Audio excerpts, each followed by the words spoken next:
In 15 years in Hollywood, no one in Hollywood has a memory of going to a sold-out Kevin Hart show. Katt Williams has continuously been dishing out all of the dirty laundry that Hollywood has to offer. Katt was publicly condemned by Kevin a few years ago for allowing his addiction to damage his career by pinning the blame for his misfortunes on everyone but himself. This comes after Kevin had publicly reprimanded Katt for this. Shannon Sharpe conducted an interview with Katt that was both passionate and open. In the conversation, Katt accused Kevin of selling his soul and integrity to fame. He also stated that Kevin was even compelled to go through the humiliating process of cosplaying as a gay male. Evidently, Katt is at long last prepared to provide a response to those allegations. However, this is not the first time that Katt has made the accusations that Kevin is a power-hungry guy who has sold his soul in order to get where he is. Nevertheless, this time he did not keep anything back and openly recounted all of the odd and awful things that Kevin had done in order to earn notoriety and influence without any hesitation. He did not hold anything back. On the other side, Kevin is now fed up with Katt for continuously chasing him, and he is retaliating in the most barbaric manner imaginable by threatening to sue him for slander. Kevin is now threatening to sue Katt for defamation. According to the conversation that Kevin had with Filth, which took place within a short period of time before to the beginning of the year 2024, Kevin is going to have a very difficult year ahead of him. When the year 2024 arrives, each and every one of these majorly deviant individuals will be sent to hell.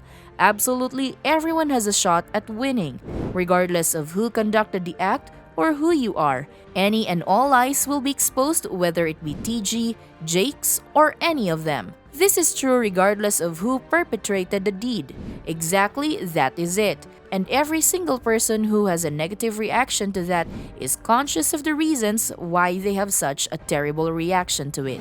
Chris Rock, where he shows you that his whole upbringing in comedy was on the East Coast. Yeah, it was. So how simultaneously? During a 3-hour interview with Shannon Sharpe, Katt Williams pretty well brought the house down. This is in case you were somehow naive to all the drama that has took place over the previous several days. Upon the first announcement of the interview, many people had a presumption that Katt would simply be his regular funny self and would most likely spend the entire procedure delivering jokes. However, did he do the entire opposite of what was expected of him? As a result of his expose of the dirty laundry of the entire industry, various individuals hurried to react. However, the moment that really got people talking was when Katt called Kevin out for being a person who was so concerned with power. Several years ago, Katt called him out when he admonished Kevin for pretending to be gay in a performance on Saturday Night Live. Therefore, this is not the first time that Katt was chastised Kevin for selling his soul for fame. There was a lot of talk in the early 2000s about black guys being obliged to wear gowns and wigs in order to be successful in Hollywood. Dave Chappelle, in an interview with a Hollywood Reporter in 2006, stoked the embers of these worries. An interview with Oprah Winfrey in which he released information about a period when he was working on a movie with Martin Lawrence and the producers attempted to pressure him into wearing a dress against his will. He exposed the information. I was actually one of those comedians that said, no, I wouldn't wear a dress. There's no way I would wear a dress. And then when proposed with the opportunity, in spite of the fact that he initially did not make an effort to laugh it off, Kevin made it very clear that he would never compromise his morals in order to wear a dress. One more brilliant comic, Dave Chappelle, mentioned that in the business they attempted to force him to wear a dress one time. On Saturday Night Live, not long after the Club Shay Shay interview, Kevin made an appearance in a spoof wearing a dress and wig with complete lack of shame. Neither Kevin nor anyone else was having any trouble making ends meet. As a matter of fact, he was doing admirably for himself.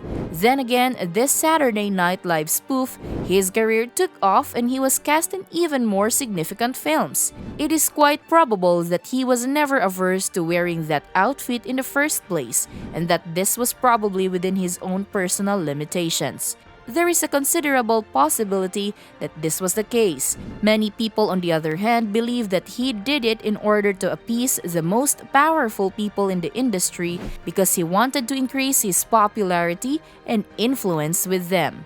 Katt was then asked what he thought about Kevin wearing a dress, and he reacted by saying that it was not Kevin's fault because as a part of a long line of black guys, he was obligated to wear a dress in order to ascend to a greater degree of popularity.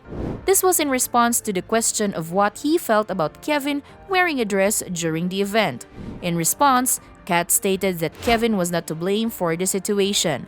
Following his destiny was all that was required of Kevin in order to achieve his goal of being a movie star. As a result of the fact that there is a long line of people who may be seen wearing dresses before Kevin, Kevin does not need to be concerned about what others are going to say about him wearing a dress at the end of the day. For a very long time, people have been circulating the idea that Kevin is nothing more than a factory worker who was forced to join the corporation in order to replace Katt's function.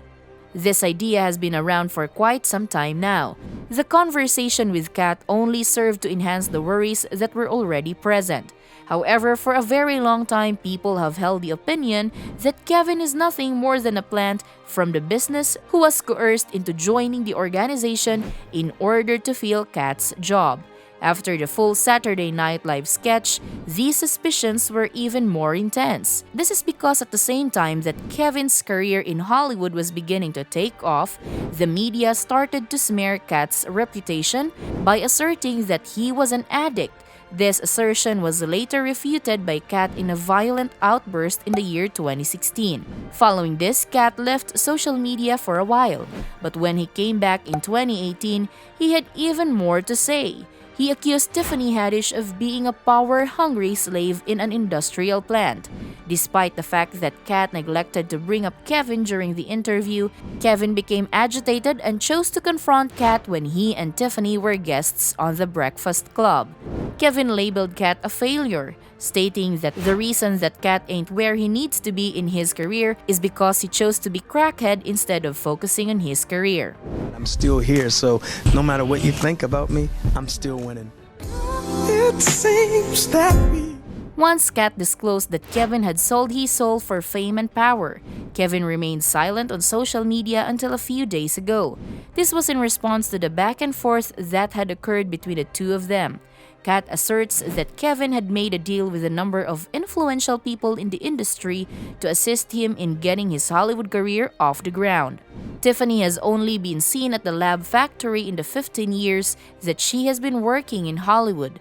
No one in Hollywood has ever witnessed a sold-out Kevin Hart concert, with a line of people waiting to see him. He has never received a standing ovation at any comedy club, and he already had his deals before he arrived. Have we ever heard of a comedian who has been able to garner a standing ovation? It's true. That person was a member of the Black Comedy Club, and during his first year in Los Angeles, he had his own sitcom on network television. He also had his own movie called Soul Plane, which he was leading. No, we have never heard of that person or since that person. What do you suppose a plant is? It's possible that folks aren't knowledgeable about the meanings of these words. It was just recently that he completed his documentary with Chris Rock, in which he demonstrates that his entire comedic background had taken place on the East Coast.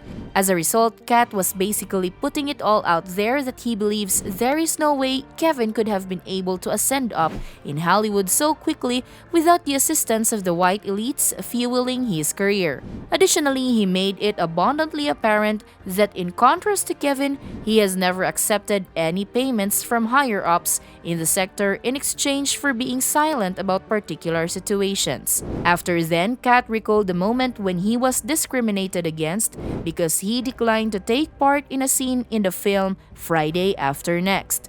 It would appear that the producers thought the sequence would be funny. However, Katt declined to perform it because he could not fathom how someone acquiring SA could possibly be entertaining. Following the conclusion of the filming of the movie, Katt was placed on a blacklist. Do you think Katt Williams will back down anytime soon? fans are definitely on his side, so that might not be an option anytime soon. Let us know what you think in the comments section below. Also, be sure to subscribe and turn on that notification button to be the first to know when the next video is up.